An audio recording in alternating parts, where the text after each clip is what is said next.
Assalamualaikum warahmatullahi wabarakatuh. Hello everybody, my name is Salsabila. I'm from English Education Department of Bandung Tarakan University and my student number is 204067 and 22. And today, I would like to tell you a story with the title, A Little Red Riding Hood. Once upon a time, there was a little girl who lived in the village near the forest. Whenever she went out, the little girl wore a red riding cloak, so everyone in the village called her Little Red Riding Hood.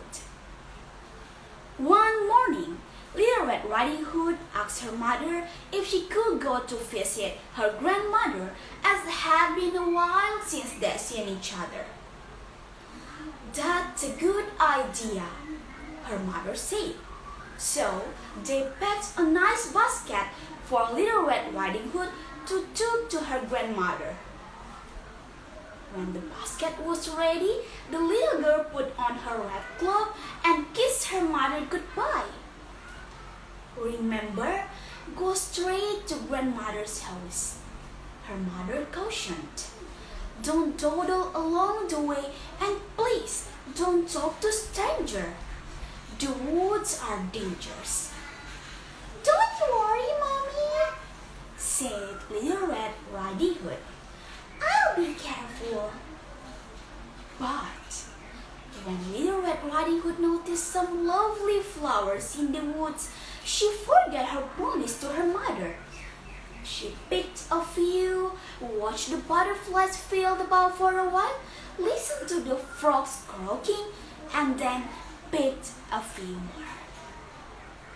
A Little Red Riding Hood was enjoying the warm summer day so much that she didn't notice a dark shadow approaching out of the forest behind her. Suddenly, the wolf appeared beside her. "What are you doing out here, little girl?" the wolf asked in a voice as friendly as he could muster. "I'm on my way to see my grandma who lives through the forest near the brook," Little Red Riding Hood replied. Then she realized how late she was and quickly excused herself, rushing down the path to her grandmother's house. Then the wolf in the meantime took a shortcut. The wolf, a little out of breath from running, arrived at grandmother's and knocked lightly at the door. "Knock, knock, knock." "Oh, thanks goodness, dear. Come in. I was worried that something happened to you in the forest," said Grandma, thinking that the knock was her granddaughter. The wolf let himself in, and poor Granny didn't have time to say another word before the wolf gulped her up. The wolf let out a satisfied purr and then poked through Granny's wardrobe to find a nightgown that he liked. He added a frilly sleeping cap, and for good measure, he takes some perfume behind his pointy ears. A few minutes later, Little Red Riding Hood knocked on the door. The wolf jumped into bed and pulled the covers over the nose. "Who is it?" he called in cackly voice. "It's me, Little Red Riding Hood." "Oh, how lovely. Come in, my dear," croaked the wolf.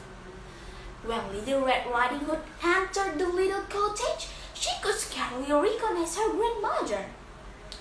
"Grandmother, your voice sounds so odd. Is something matter?" she asked. "Oh, I just have touch of a cold," squeaked the wolf, adding a cough at the end to prove the point. "But grandmother, what big ears you have," said Little Red Riding Hood as she edged closer to the bed.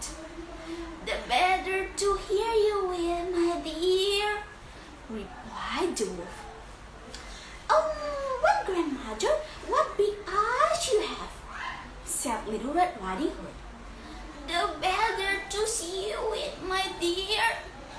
replied the wolf. What, grandmother? What big teeth you have? Said Little Red Riding Hood, her voice quivering slightly. The better to eat you with, my dear! Roared the wolf, and he leaped out of the bed and began to chase the little girl. Almost too late, Little Red Riding Hood realized that the person in the bed was not her grandmother, but a hungry wolf. She ran across the room and through the door, shouting, "Help! Wolf! Help!" as loudly as he could. A woodsman who was chopping logs nearby heard her cry and ran towards the cottage as fast as he could. He grabbed the wolf and made him spit out the poor grandmother, who was a bit frazzled by the whole experience. But still in one place. "Oh, Grandma, I was so scared," sobbed Little Red Riding Hood. "I'll never speak to strangers or dawdle in the forest anymore." There, child, you've learned an important lesson. Thank goodness you showed it loud enough for this kind woodsman to hear you. The woodsman knocked out the wolf and carried him deep into the forest, where he wouldn't bother people any longer. And Little Red Riding Hood and her grandmother has a nice lunch and a long chat. The end.